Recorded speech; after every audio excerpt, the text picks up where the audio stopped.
Hi, I'm Jim. I'm Traci. And this is the Multipass Podcast.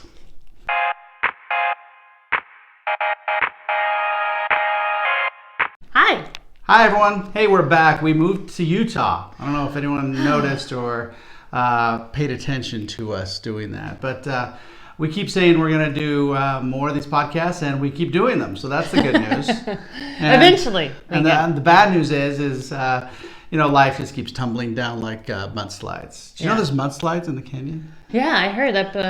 Is it Big? Is that by Snowbird, Alta? It's Little Cottonwood, right? Is that where Little Cottonwood? Is Little Cottonwood the big one? I think it is. Huge. I've always thought that the Little Cottonwood is the big one. I think everyone has thought that because it's actually the bigger canyon. What is going on there? Anyway, yeah. Besides the mudslides.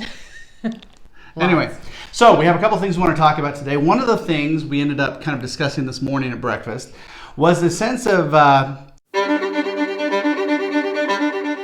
call it Stoicism. Stoicism, because it sounds more fancy, and you know me. And he likes big words. I'm fancy. You can tell by my jacket. I'm wearing the jacket now because it's kind of cold. Arizona, it wasn't cold. In fact, it was the exact opposite. It was like, hell. Of cold. Hell can be... Frozen over. Arizona, actually. No, we should be like that. Arizona was actually really... No, I meant temperature-wise. It's a great way to segue into this thing because it's really about taking an opportunity for either you win or you learn, right? Right. Yeah, you don't win or you lose. You win or you learn, right? Yeah, definitely. So to give you a little bit more depth without boring everybody, took a gig out there. A good friend of mine has a thing and went to work for him. It was the wrong job for the wrong person. It was more in the weeds operational. And I am more big picture strategic. So after 6 months, we gave it a shot. It wasn't going to be the right thing long term. So we just decided to call it quits. Now, that being said, it actually provided... It opened up a really interesting opportunity at this time. And that was to kind of take all that experience and all of that knowledge and offer it, right? Right. As a freelance, I don't want to say a person because now we're a freelance crew. We're together. We're two. And that's really interesting to me. And it should be really interesting, hopefully, to any of our prospective clients or prospects because it not just allows the work elements 25 years doing this and that and consulting and production and events and blah, blah, blah, right? But it also allows... The life elements. The life elements, exactly. So it's a balance. And what we're trying to figure out is this a hardcore blue suit consulting agency? And no, it's never going to be that, ever, right? Not that I have anything against blue suits, but I did notice... there's a lot of observations here you make when you kind of step outside the system. And one of the observations that I noticed is I saw a picture online. I'm certainly not going to throw any person or company under the bus. But I saw a picture online and it was at an award and it was at a trade show and it was a group of people who did a great job, right? And I looked around and all the guys, which were about 3/4 by the way, all the guys were in blue suits, and I could not have found a better picture example of one of my biggest pet peeves, and that is that, are you just a group? Are you the fifth group of blue suits that walked in there? And it was all guys? No, 3/4. Oh, okay. Because you said not guys, all so guys. I just wanted to clarify that. Guys, yeah, it's kind of colloquial.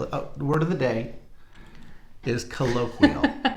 Word of the day is colloquial. Thank you. It's just kind of what you say. Okay. But some people don't like it, and I can totally understand that. Guys and gals, that works too. How about them? All of the people. Them. All of those. Do you remember that B-grade movie, Them? Wasn't it Giant Ants? I think it was Giant Ants. From a nuclear accident, you get giant ants and giant Maggies if you've been to Universal Studios. Simpson Land has a giant Maggie, and that comes from a nuclear accident. None of this you care about, but it's all kind of interesting. Anyway, Stoicism.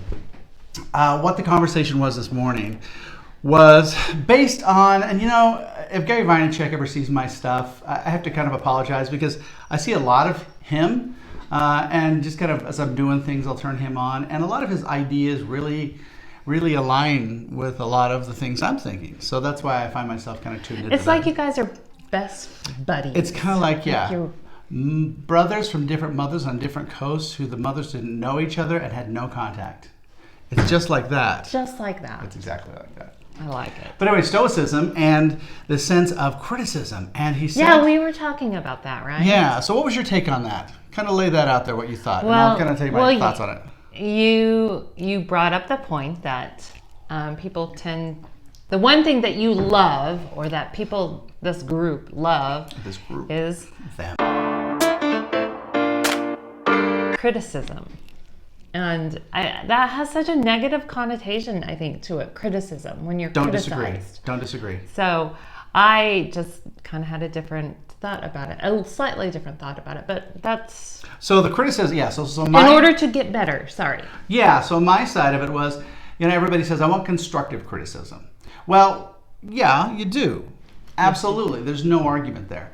But the problem is when you say constructive criticism, you immediately put a very heavy editing filter into what somebody thinks of what you're doing, And maybe that's necessary. You don't want to have anybody's feelings hurt. You certainly don't want to be the one to go out there with just raw, unfiltered, super ego criticism. That sucked and you're ugly, right? That doesn't really help anybody. But that's what a lot of the industry or the business world, that's kind of what you get a lot. Yeah, is that sort of thing. And so maybe one thing that you were talking about is kind of how to take that and what to do with that. Right. So an example we used this morning was if somebody says you're ugly, right? You have a couple of choices there, and there are a couple of filters. You're right. The first one is that sense of insecurity that you don't know yourself well enough to know you're not ugly. Right? Now, you don't have to be, in this particular weird example, you don't have to be pretty, but you just, you're not, you take care of yourself, you do what you can with your hair, if you're a woman, your makeup, no judgment. If you're a guy, maybe your makeup, I don't know. And then your dress, right? Everybody can get there. So having that sense of security, if somebody comes to you and says you're ugly, their words don't take control of your emotions. And I think that's the first thing you need to realize is somebody else saying something to you shouldn't necessarily mean anything to you. Right? Just because even if somebody's, and it's hard, I'm not saying this is something you just go, oh, yeah, why didn't I think of that? Now I'm doing that.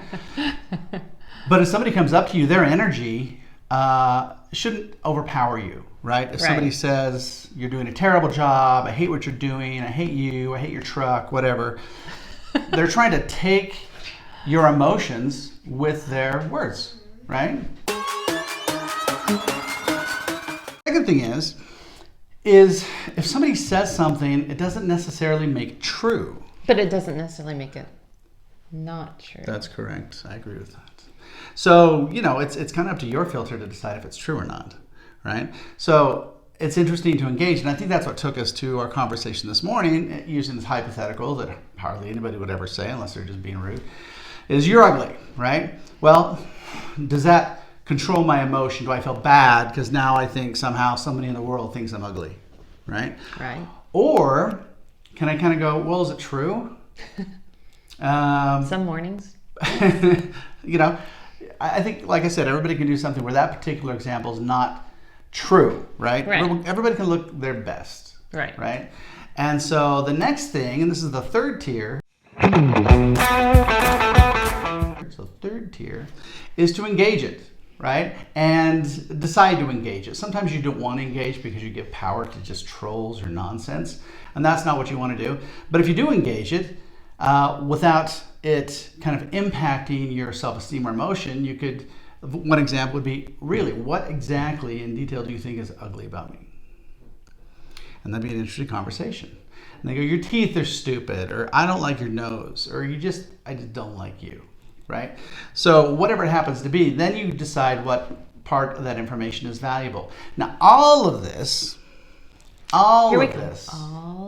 comes around to the point that we should train ourselves to do something that we've been trained not to do. And that is seek out criticism.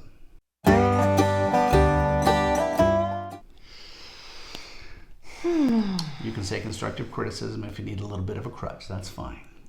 But seek out criticism, because here's what happened a lot, right? You'd go up on, let's say for an event, you go on stage, you give a speech, you give a presentation, whatever.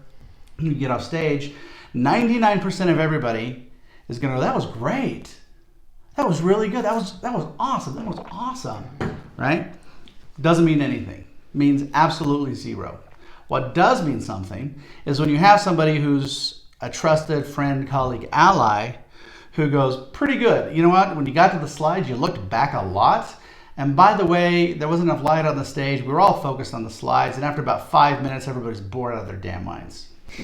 Okay? That helps me. That's way more important than, right. That was great. Right. You know, so if you're out there, stop saying that was great.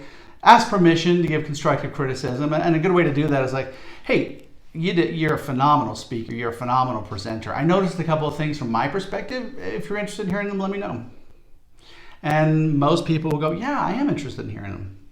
And then you just tell them, it's like, well, blah, blah, blah, blah, blah. Anyway, if you can use that in the future, that's great. If not, sweet. And just kind of have that perspective of they're not going to impinge upon your emotional well-being. And you're going to invite people to tell you things that they can see from their eyeballs outside your body. Sorry, I kicked the desk, so my bad.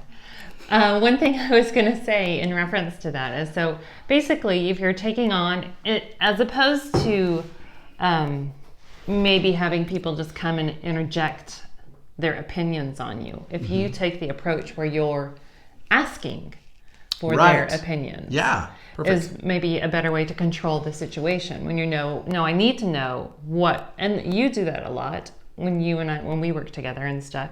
Well, tell me what didn't work. What was it? And sometimes I have to think a little bit longer about it, and then I'll go, oh, well, you could do this a little bit, this kind of thing and stuff.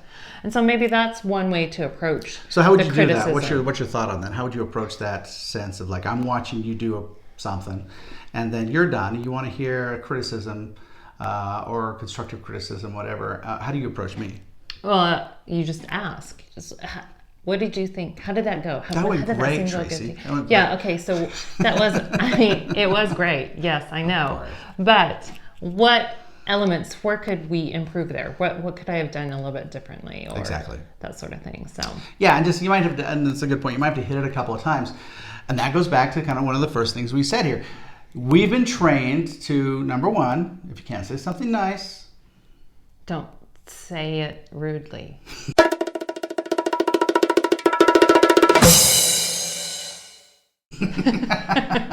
I think that's the actual quote.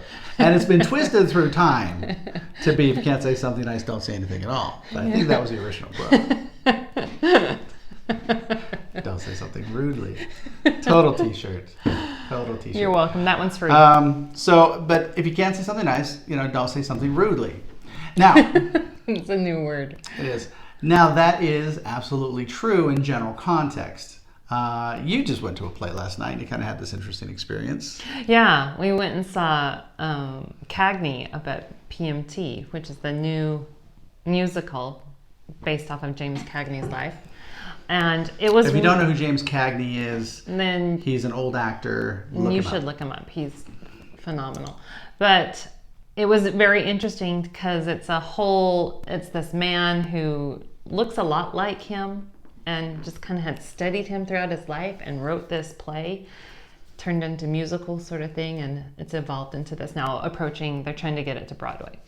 So anyway, we went with this group. I was invited at kind of the last minute sort of thing. I was so excited to go. Dear friend invited me. And in the end, it was a bunch of theater people basically who were kind of hanging out afterwards, right? Well, they had all gone together, and I had just kind of joined the group right before the play. And they immediately started criticizing it. Right. Except for myself and Marianne.